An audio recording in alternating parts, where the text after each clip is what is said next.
Geralmente, quando se fala de tempo, eu me incorri necessariamente nisso. Einstein, Proust, Joyce, Beckett, Ionesco, etc. Autores europeus.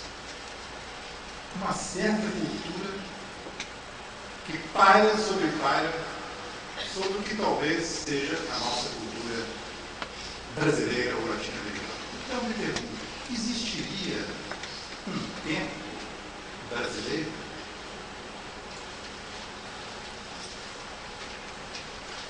A antropologia, alguns antropólogos falam de comunidades, tribos que têm histórias frias e outras que têm histórias quentes.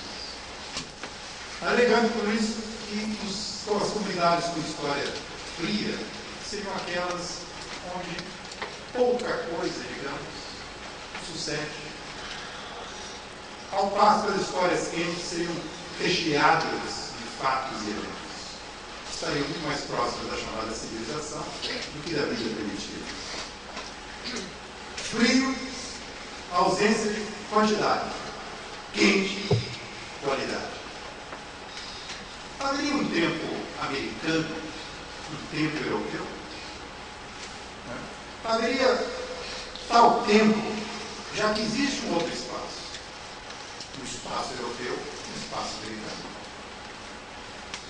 Essa ideia de tempo e espaço culturalmente revista.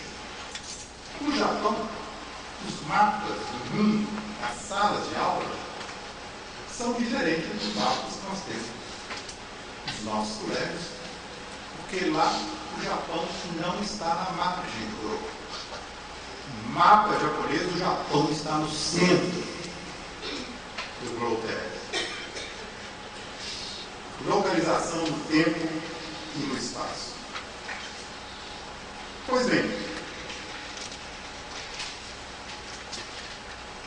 os excêntricos, fora do centro, ou aqueles que não atingiram o seu tempo, ou o tempo do seu tempo. Alguns artistas, no caso brasileiro, se esforçaram por atualizar, dar contemporaneidade à cultura brasileira.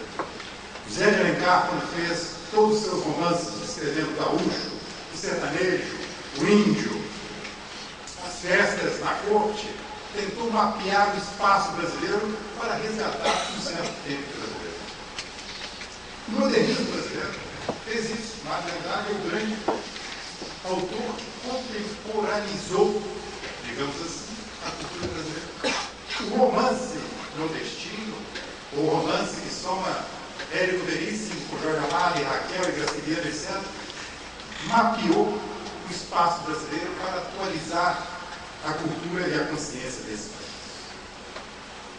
Os europeus só recentemente descobriram o Fernando Pessoa, que foi aquele que no seu tempo, ao tempo de Einstein, explodiu o átomo da personalidade com vários heterônimos, como na física havia se descoberto ativadamente os componentes básicos do átomo. Apesar de Juan Rulfo, um autor mexicano, ter dito várias vezes que a literatura brasileira era mais importante e rica que a literatura latino-americana, e apesar de eu ter ouvido da boca de Vargas Llosa em 1967, de que aquilo que estava começando a ocorrer com um romance latino-americano chamado literatura fantástica já havia ocorrido com a literatura brasileira nos anos 20 e 30, nossa literatura, no entanto, não é conhecida, não é divulgada. Curiosamente, quando tive que ler algumas coisas de Heidegger para entender melhor a poesia de Drummond, me pus a pensar que livro Heidegger teria escrito se em vez de Hölderlin tivesse tomado Drummond como exemplo. Era o poeta que realizava mais agudo e metafisicamente o próprio projeto Heidegger. E aqui se põe finalmente uma questão espaço-temporal, que é uma implicação também geoeconômica e política, o fenômeno da globalização. e a sua função como coordenada espaço-temporal. É inevitável, não é? É claro que o neoliberalismo, como sinônimo do pensamento único, acaba gerando um tempo único no espaço incluído. Do ponto de vista espacial, coloca ao nosso alcance os produtos geridos e gerados pelo centro, deslocando para cá tais produtos, que façam que sejamos objetos de consumo, enquanto consumimos os objetos deles, sem que nossos objetos e sujeitos consigam o mesmo trânsito na ordem inversa. O século XIX gerou um certo conceito de país, a partir da independência de territórios. O século XX multiplicou essas territorialidades. Na passagem para o século XXI, estamos assistindo a uma desterritorialidade dos territórios nacionais. É possível que o conceito antigo de país, dentro de pouco, já não exista mais. Do ponto de vista temporal, tornamos-nos contemporâneos e instantâneos do que lá é produzido, não só assistindo a entrega do Oscar diretamente pela TV, recebendo os best-sellers, o DVD e tudo que flui eletronicamente pela internet, não. É sem dúvida uma superposição de tempos e de espaços, uma subordinação de imaginários. Assim estimam especialistas que na profetizada aldeia global só haverá um tempo e um espaço, e quem resistir a isso será descartado e escrito.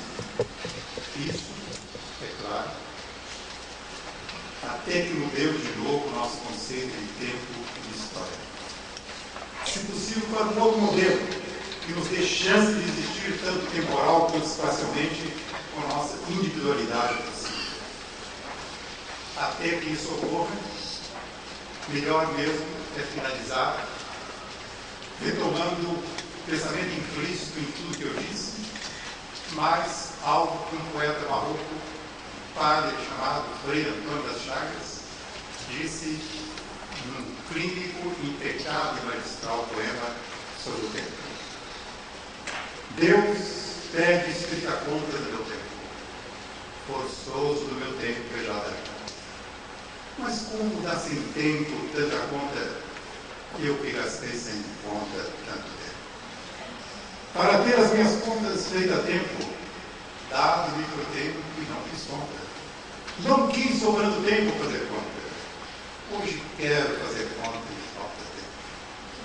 Ó vós, não tendes tempo sem ter conta, não gasteis o vosso tempo em passatempo. Cuidai enquanto é tempo de fazer conta. Mas se os que contam com seu tempo fizessem desse tempo alguma coisa, não chorariam como eu por não ter tempo. Obrigado.